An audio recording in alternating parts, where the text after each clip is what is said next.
اور کوئی گھر ایسا ہوگا جس گھر سے فرشتہ جا کر کہے گا کہ مولا اس گھر والے تو بے قابو تھے، جو منہ میں آیا بکے جا رہے تھے، وہ تو یوں کہہ رہے تھے کہ اللہ کو کیا ہمارا ہی گھر ملا، ہمارا ہی بچہ جانے کو تھا، ہمارے ہی گھر میں یہ آفت آنے کو تھی. اس طرح کے الفاظ وہ کہہ رہے تھے اور رب تبارک و تعالیٰ کو ظالم کہہ رہے تھے. اللہ تبارک و تعالیٰ اپنے جلال کا اظہار فرماتا ہے، ارشاد فرماتا ہے فرشتے کو، اے فرشتے تو گواہ رہنا، انہوں نے میرے بارے میں جیسا گمان کیا اب میں ان کے ساتھ ویسا ہی سلوک کروں گا. اللہ تبارک و تعالیٰ کے ساتھ یہ گمان جس طرح بندہ کرے گا اللہ تعالیٰ اس کے ساتھ اسی طرح کا سلوک فرمائے گا. اس کو ارحم الراحمین ہی تصور کرو. ہمیشہ رب تبارک و تعالیٰ مہربان ہے اور مہربان ہی اس کی طرف گمان کرنا بھی چاہیے مومن کو. انشاءاللہ العزیز مہربانی ہوگی اور بلکہ دلوں کا قرار اور سکون بھی رب تعالیٰ ہی عطا کرتا ہے. اے میرے عزیزو، یہ تمہیدی باتوں کے بعد میں اب عرض کرنا چاہتا ہوں. محرم الحرام کے مہینے میں کربلا کے واقعات سنتے ہی رہتے ہیں. میرے عزیزو، ہم بچپن سے لے کر اب تک ہر سال کربلا میں ہونے والے عظیم حادثے کو سنتے بھی آ رہے ہیں. 14 صدیوں گزر جانے کے بعد بھی اس واقعے کو یاد کرتے ہیں تو آنکھیں بھیگ جاتی ہیں. اس میدان میں، وہاں کے ریگزاروں میں رسول کریم صلی اللہ تعالیٰ علیہ وسلم کے اہل بیت کا جو امتحان تھا وہ کتنا سخت تھا، کتنا کٹھن تھا. کسی ایک کے ساتھ کوئی معاملہ ہو جائے تو سمجھ میں آئے. امام عالی مقام سید الشہداء امام حسین رضی اللہ تعالیٰ عنہ کو کتنا بڑا امتحان دینا پڑا ہوگا. ایک نہیں، اپنے خاندان کی 29 لاشیں انہوں نے اٹھائی ایک دن کے اندر، اپنے خاندان کی.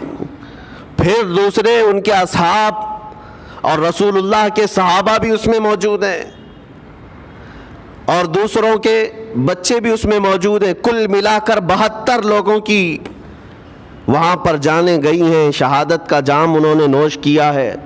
لیکن ہر گھڑی امام حسین ہر موت کو دیکھتے رہے. آج کبھی تصور کرنا ہمارے گھر میں کسی ایک فرد کا انتقال ہو جائے تو گھر پورا عجیب سا ہو جاتا ہے، پورے گھر کا سکون غارت ختم ہو جاتا ہے. ہم میں سے کوئی کھانا پینا نہیں چاہتا ہمارے باپ کا انتقال ہو یا بیٹے کا انتقال ہو یا بھائی یا ماں کا انتقال ہو. لیکن امام حسین کی وہ بات مجھے یاد آتی ہے جب اپنے جوان بیٹے علی اکبر کی لاش پر گھوڑے دوڑتے ہوئے بھی دیکھ رہے تھے. اپنے سگے بھتیجے امام قاسم کا سر الگ کر دیا تھا یزیدیوں نے اور اس سر کو اپنی گود میں رکھ کر کے بیٹھے ہوئے تھے.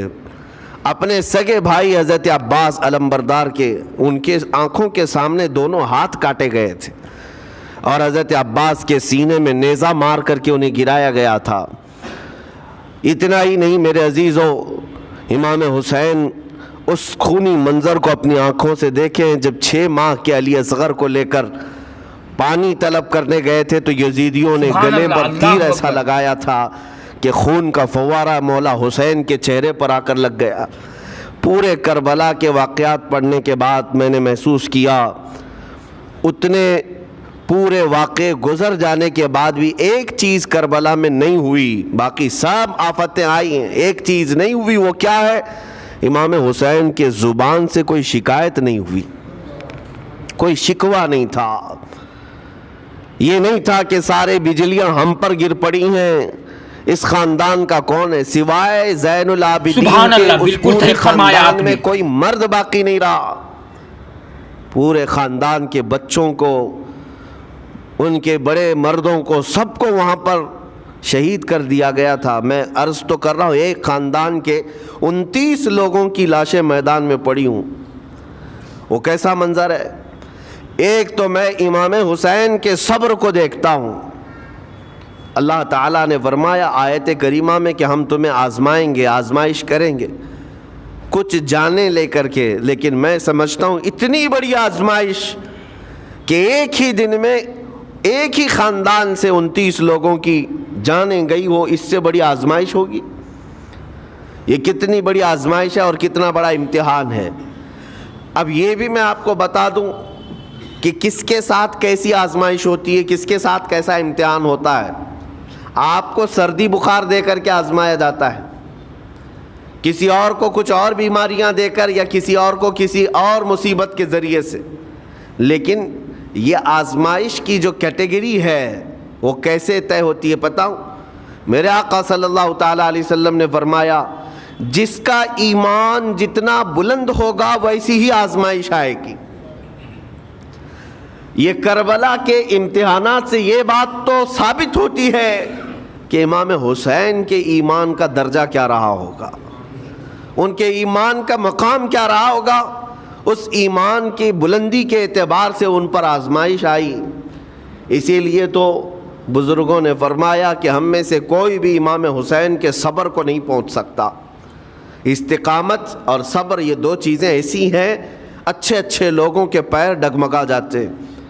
استقامت کا مطلب ہے ڈٹے ہوئے رہنا حق پر، اور یہ سب کو نہیں مل پاتا، یہ خصوصیت سب کو حاصل نہیں ہوتی۔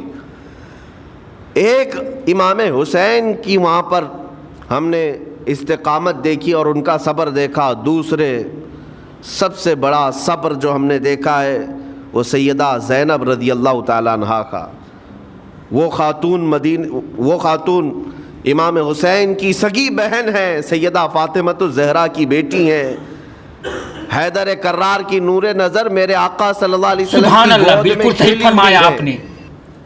سیدہ زینب سلام اللہ علیہا جب وہ کربلا کے میدان میں موجود تھیں، ان کی عمر مبارک بھی تقریباً 55 سال کے قریب تھی۔ 55 سال کی اگر خاتون میدان میں یہ تمام خونی مناظر دیکھ رہی ہو، ہماری عورتوں کو آپ جانتے ہیں کہ ایک چھوٹی سی مصیبت پر واویلا مچاتی ہیں، اور سیدہ زینب وہ ہیں جن کے خود سگے شہزادے اون اور محمد ان کی آنکھوں کے سامنے مارے گئے تھے اور ٹکڑے کیے گئے تھے۔ سیدہ زینب سلام اللہ علیہا اس پر بھی خاموش رہی۔ لیکن اندازہ کرو جب سارے شہید ہو گئے تھے، امام حسین اپنے خیمے سے نکلنے کو تھے، جب کربلا کے میدان میں خود گھوڑے پر سوار ہونے کو تھے، جانتے ہیں یہ منظر کیسا رہا ہوگا۔ عورتیں تو ماتم کرتی ہیں ایسے حالات میں، لیکن وہ اہل بیت کی عورتیں تھیں۔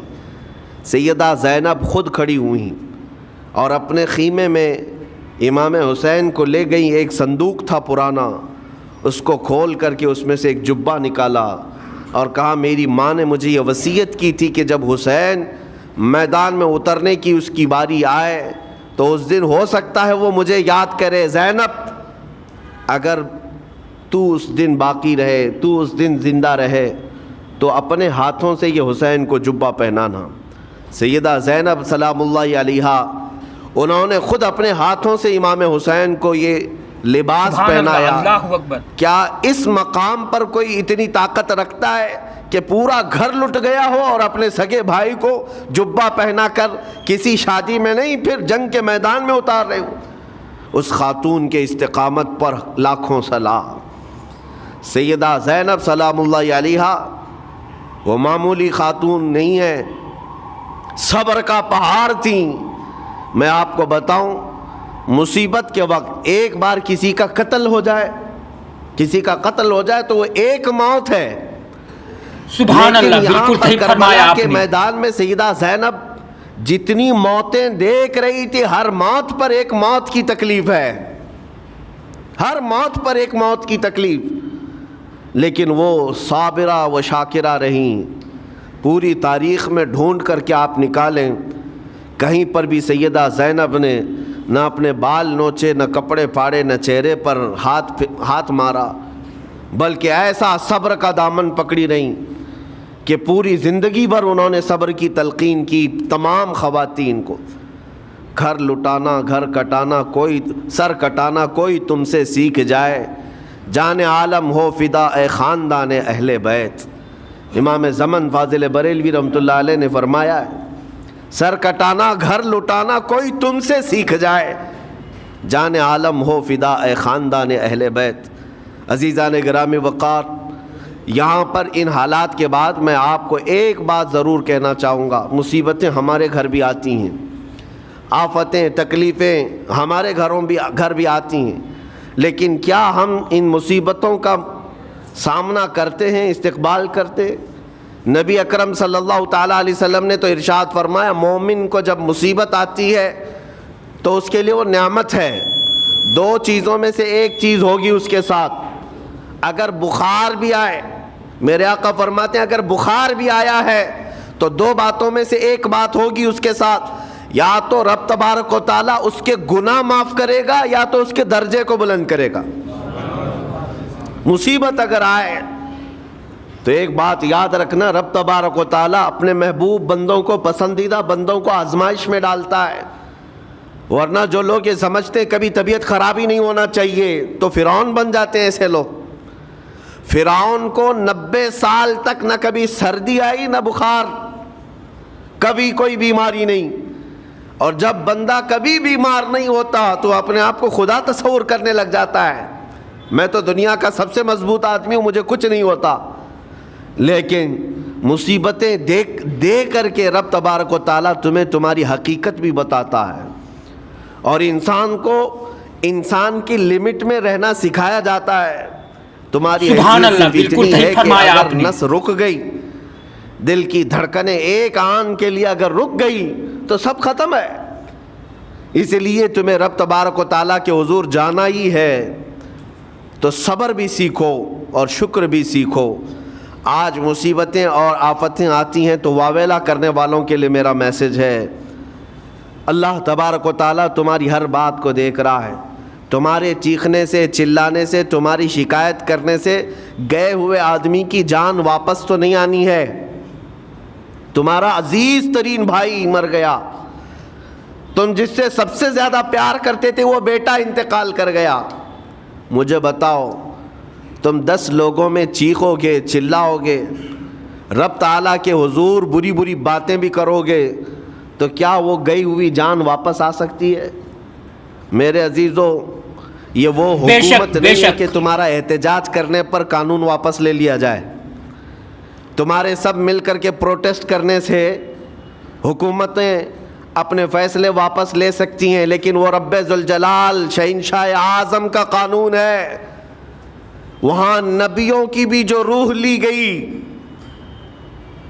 وہاں پر اللہ تبارک و تعالیٰ نے اپنے محبوب نبیوں کی بھی روح کو قبض کرنے کا حکم دیا، تو کیا سب کے غم منانے سے وہ روحیں واپس کرنے کا فیصلہ کیا گیا ہے؟ نہیں میرے عزیزو، اس عالم میں، اس کائنات میں پھر کوئی ہمارے رونے چیخنے چلانے سے واپس نہیں آتا۔ ہاں غم کرنا اپنی جگہ پر ہے، لیکن غم کا شرعی طریقہ کیا ہے؟ میرے آقا صلی اللہ تعالیٰ علیہ وسلم نے بھی غم فرمایا۔ آپ کے عزیز بیٹے سیدنا ابراہیم جب انتقال کر گئے، میرے آقا کی آنکھوں میں آنسو تھے۔ حضور پاک صلی اللہ تعالیٰ علیہ وسلم کی آنکھوں کے سامنے سیدہ خدیجۃ الکبریٰ کا انتقال ہوا، حضور غمگین تھے، لیکن غم کا مطلب کبھی یہ نہیں ہوتا کہ اللہ کی بارگاہ میں شکایت کریں، تو نے میرے ساتھ ایسا کیوں کیا؟ یعنی تم حکم دو گے رب تبارک و تعالیٰ کو، تم مشورہ دو گے کہ کس کے ساتھ کیا کرنا ہے۔ اس لیے ان مواقع پر ہم سب کی آزمائش ہے، ہمارا امتحان ہے۔ ایسے معاملات جب بھی آتے ہیں، دیکھیں میں آپ کو ایک اور باریک بات بتا دیتا ہوں، یہ ہم آج تقریر کر رہے ہیں، ہو سکتا ہے آپ بھی سن رہے ہیں اور اچھی طرح سمجھ رہے ہیں، لیکن خود کے گھر پر جب آ جائے تو تقریر بھی یاد نہیں رہتی، نصیحت بھی یاد نہیں رہتی، غم کا غلبہ زیادہ ہو جاتا ہے۔ ایسے اوقات میں حکم کیا ہے مومنین کو؟ میرے گھر پر، میں جانتا ہوں شکایت نہیں کرنا چاہیے، میں جانتا ہوں غموں کے وقت صبر کرنا چاہیے، پھر بھی اگر میرے گھر میں آ گئی مصیبت تو مومنین کے لیے حکم یہ ہے کہ تم نے اب تک جو سنا تھا حدیثیں وغیرہ اس کو یاد دلاؤ، یعنی مجھے یاد دلاؤ۔ یہ مت سوچو کہ مولانا صاحب ہیں، مفتی صاحب ہیں، امام صاحب ہیں، ان کو تو سب معلوم ہوگا۔ غم کا غلبہ جب آ جاتا ہے تو اچھے اچھوں کو یاد نہیں رہتا، مومنین کو کہا گیا ہے کہ وہ یاد دہانی کریں، جائیں غموں کے وقت ان کی حالت دریافت کریں اور انہیں صبر کی تلقین کریں. ہر ایک کے لیے ضروری ہے. یہ سوچ کر کے پیچھے نہیں ہٹا جائے گا کہ یہ تو بہت جانکار لوگ ہیں, یہ بہت پڑھے لکھے لوگ ہیں, ان کو تو سب پتہ ہے. نہیں, بلکہ حکم یہ ہے کہ جس کے ساتھ بھی مصیبت آئے, مومنین دوسرے مومنین, اسے صبر کی تلقین کریں, اسے جا کر کے حوصلہ دیں اور اسے تسلی دیں. اب میں آتا ہوں ان باتوں کی طرف جو لوگ مصیبتوں کو برا سمجھتے ہیں. ایک صحابی تھے, ان کی شادی ہو گئی ایک صحابیہ سے, نکاح ہوا تھا مدینے میں, سال بھر خوشحالی سے گزرتے رہے, بہت اچھے دن گزرے. سال ختم ہونے کو تھا کہ خاتون جو ہے لڑائی کرنا شروع کر دیتی, کہتی ہے مجھے تمہارے ساتھ رہنا نہیں, مجھے طلاق چاہیے, ڈائریکٹ طلاق. تو اس صحابی نے کہا ہوا کیا؟ وہ صحابیہ کہتی تھی نہیں مجھے تمہارے ساتھ رہنا نہیں. اس صحابی نے کہا ٹھیک ہے, اگر ایسا ہی ہے تو حضور پاک صلی اللہ علیہ وسلم کے پاس چلتے ہیں, وہاں جا کر فیصلہ کرا لیں گے. تو وہ صحابیہ مان گئیں, کہا چلو چلتے ہیں. سبحان اللہ, بالکل صحیح فرمایا جا آپ نے. رہے تھے اپنے گھر سے حضور پاک صلی اللہ علیہ وسلم کے دربار میں فیصلہ کروانا ہے. چلتے وقت راستے میں ایک پتھر سے ٹھوکر لگ گئی اس صحابی کو, اور اتنی تیز ٹھوکر لگی کہ ان کا ناخن اکھڑ گیا. اب وہ ان کی خاتون جو بیوی صحابیاں ہیں, وہ فوراً اپنے دوپٹے کا کپڑا پھاڑ کر کے انگلی کو باندھتی ہیں اور خون روکتی ہیں, اور اس کے بعد کہتی ہیں چلو واپس گھر چلتے ہیں. گھر واپس آنے کے بعد وہ کہتی مجھے طلاق نہیں چاہیے, ساتھ میں رہوں گی. کہا عورتوں کا موڈ, عورتوں کا اس طرح کا فیصلہ, کیا بات ہے؟ وہ صحابیہ کہتی ہے میں نے سنا ہے کہ جب کبھی کوئی بندہ بیمار نہیں ہوتا تو اللہ اسے پسند نہیں کرتا. میں نے جب سے تم سے شادی کی ہے سال بھر ہو گئے, ایک بار بھی تم کو بیمار ہوتے نہیں دیکھا.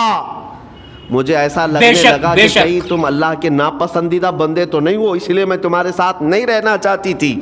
اب جب راستے میں ٹھوکر لگ کر ناخن اکھڑ گیا تو مجھے احساس ہوا کہ اللہ تجھے بھی پسند کرتا, میں تیرے ساتھ رہنے کو تیار ہوں. وہ صحابیہ تھیں. میرے عزیزو, اس کا مطلب یہ نہیں کہ ہم آپس میں ایک دوسرے کے بیمار ہونے کی انتظار میں رہیں. شوہر یہ سوچے کہ میری بیوی بیمار کیوں نہیں ہوتی, اور بیوی یہ سوچتی رہے کہ میرا شوہر بیمار کب ہوگا.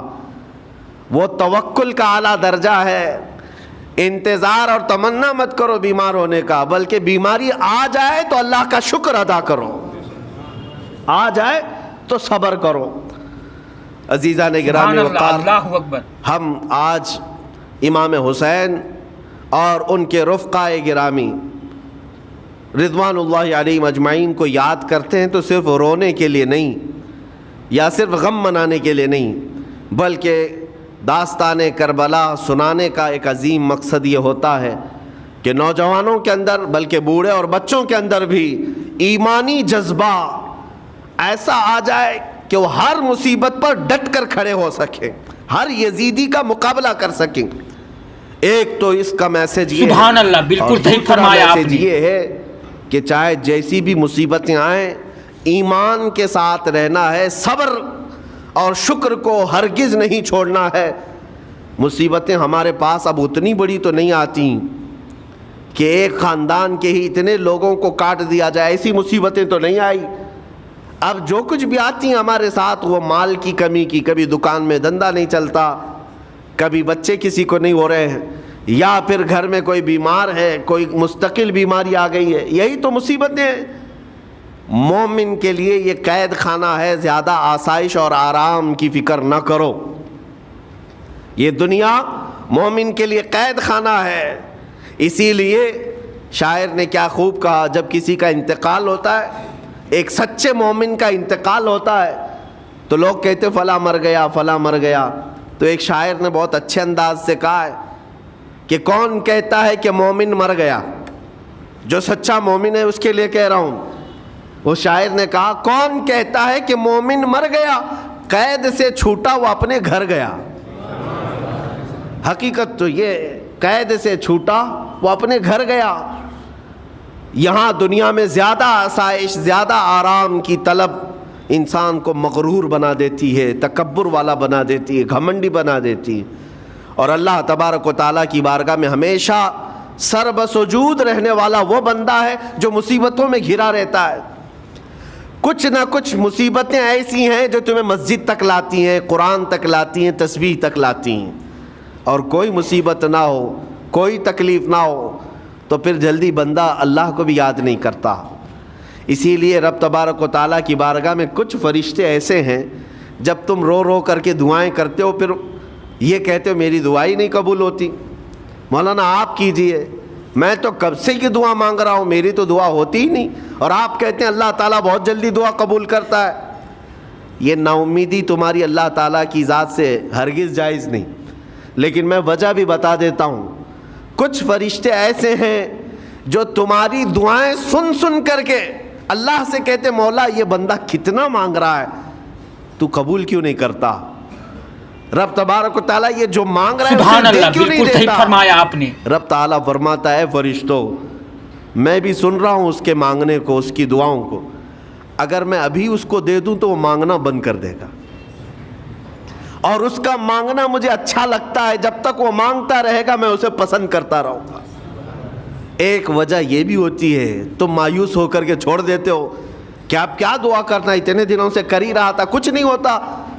اگر تمہاری دعاؤں کا اثر جلدی نظر نہیں آتا تو رحمان تمہاری دعائیں سن رہا ہے اور وہ تمہاری دعائیں پسند بھی کر رہا ہے۔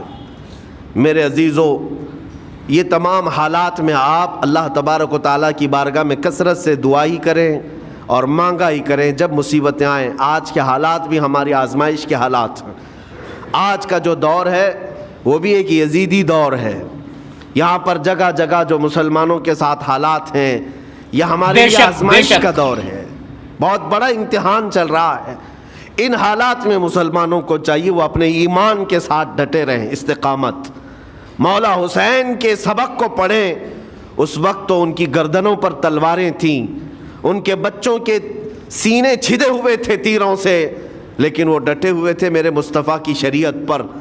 آج ابھی تمہارے سینوں پر بندوق کی گولیاں نہیں لگائی گئیں، ابھی تمہارے اوپر اتنی بڑی مصیبتیں نہیں آئیں، لیکن میں پھر بھی دیکھتا ہوں نوجوانوں کو کہ کوئی مصیبت نہ آنے کے باوجود بھی تم اسلام کے ساتھ کھلواڑ کر رہے ہو۔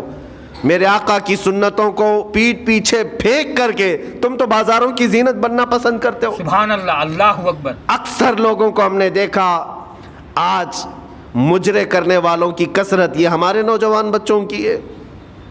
یہ اپنے جسموں کی نمائش کرنا اس کو فیشن سمجھتے نہیں۔ میرے عزیزو، امت مصطفیٰ اور وہ بھی امام حسن اور امام حسین کے غلام اس مردار دنیا پر کبھی بھی اپنی حکومت نہیں چاہتے، اس مردار دنیا کے وہ کبھی خواہش مند نہیں ہوتے، لیکن جن نوجوانوں کو آج ہم ان خواہشات کی پیروی کرتے ہوئے دیکھ رہے، سبحان اللہ، بالکل صحیح فرمایا آپ نے۔ افسوس ہوتا ہے۔ آج کے حالات میں تم بھی سنبھل جاؤ، کیونکہ ایک بہت بڑی جنریشن تمہارے پیچھے ہے اور وہ تمہیں دیکھ کر کے نقل کرے گی۔ اگر آج تمہارا راستہ بگڑ گیا تو یہ جو چھوٹے بچے ہیں وہ بگڑے ہوئے راستے کو ہی اسلام سمجھنے لگ جائیں گے، وہ اسی بگڑے ہوئے راستے کو ہی صحیح راستہ سمجھ بیٹھیں گے۔ اسی لیے آج نوجوانوں کی کثرت میرے آقا صلی اللہ تعالیٰ علیہ وسلم کے عاشقوں کی ہونا چاہیے، اور ان سخت ترین حالات کا مقابلہ باڈی بلڈر نہیں کر سکتا۔ میں آپ کو بتا دوں، ان ظالم یزیدیوں کا مقابلہ کاجو بادام کھانے والا نہیں کر سکتا۔ ہاں، ان حالات کا مقابلہ کرنے کے لیے جسمانی طاقت کی ضرورت نہیں، ان بڑے سے بڑے سخت ترین حالات کا مقابلہ وہ نوجوان کر سکتا ہے جس کے سینے میں عشق مصطفیٰ ہو، مولا حسین کے نقش قدم پر چلنے کا عزم رکھتا ہو، پھر چاہے وہ لاغر ہی کیوں نہ ہو، نحیف و ناتما ہی کیوں نہ ہو، کمزور ہی کیوں نہ ہو۔ لیکن ہم نے دیکھا ہے تاریخ میں کمزور بھی ہے، اگر جسمانی اعتبار سے عشق رسول کی دولت سینے پر رکھتا ہے تو دنیا میں وہ کھلبلی مچا دیتا ہے، اور کفار و مشرکین کے خیموں میں اس کی ہیبت طاری رہتی۔ ہم نے اور تاریخ پڑھی ہے۔ آخری بات عرض کرتا ہوں، امام اہل سنت فاضل بریلوی امام احمد رضا خان نور اللہ مرقدہ، اعلیٰ حضرت کو کون نہیں جانتا آج کے زمانے میں؟ ذرا ان کی سیرت اٹھا کر کے پڑھنا اور پھر یہ بھی دیکھنا کہ جسمانی طاقت ان کی کیسی تھی۔ جسمانی ساخت کیا وہ چلتے تو لہیم شہیم تھے, اونچے چوڑے اور سینہ بھرا ہوا کہ لوگ صرف جسم کو دیکھ کر کے ڈر جائیں؟ نہیں, اعلیٰ حضرت فاضل بریلوی رضی اللہ تعالیٰ عنہ اس طرح جسمانی بہت اونچی چوڑی صلاحیت کے نہیں تھے, بلکہ بہت ہی ہلکا جسم رکھتے تھے. ہلکا جسم, دبلے پتلے تھے, لیکن جب اپنے حجرے میں بیٹھ کر کے قلم چلاتے تھے تو دنیا کے کونے کونوں میں ان کی گونج ہوتی تھی, اور بڑے بڑے قلعوں میں جو ہے زلزلہ آ جاتا تھا. اور سرکار غوث پاک رضی اللہ تعالیٰ عنہ کو کون نہیں جانتا؟ سبحان اللہ, بالکل صحیح فرمایا آپ نے. حال تو یہ تھا جسمانی اعتبار سے آپ کی گردن کی ہڈیاں بھی دکھتی تھی, اتنے دبلے تھے. اور کثرت عبادت کی وجہ سے, کثرت مجاہدات کی وجہ سے آپ کا جسم بہت ہی کمزور تھا. بلکہ ایک وقت کا واقعہ بھی ہے کہ آپ چلتے چلتے غش کھا کر گر گئے, چکر آ کر گر گئے. جسمانی اعتبار سے اکثر تو آپ پتے کھا کر کے رہے, کھانا بھی نہیں کھایا 40 سال تک. تو جسمانی اعتبار سے کمزور ہونا کوئی معنی نہیں رکھتا.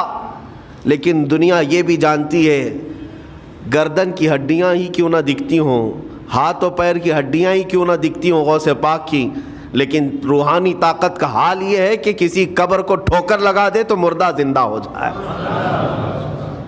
اس طاقت کو میں آج آپ کے سامنے کہنے کی بات کر رہا ہوں. بے شک, مصطفیٰ سینے میں ہو اور سچی عقیدت و محبت حسنین کریمین سے رکھتا ہو, اور پھر اپنے طریقے بدل لے تو بڑے جسم اور ڈیل ڈول بنانے کی ضرورت بھی نہیں آئے گی. مولا کریم تمہارا رعب خود ہی دشمنوں کے دلوں پر ڈالتا ہے. اللہ تبارک و تعالی ہم سب کو آئی ہوئی مصیبتوں کا ڈٹ کر مقابلہ کرنے کی توفیق عطا فرمائے, ہم سب کو استقامت عطا فرمائے اور صبر عطا فرمائے اور شکر عطا فرمائے, اور قیامت کے دن مولا تعالی ہم سب کو امام حسین کے ساتھ حشر عطا فرمائے. میرے آقا صلی اللہ تعالی علیہ وسلم کے جھنڈے تلے ہم سب کو جمع فرمائے. ہمارے ان نوجوان بچوں کو جو راہ راست سے ہٹے, مولا حسین اعظم کے راستے پر ان کو چلنے کی توفیق عطا فرما. قیامت تک ہماری نسلوں کو مولا عاشقان مصطفیٰ میں پیدا فرما.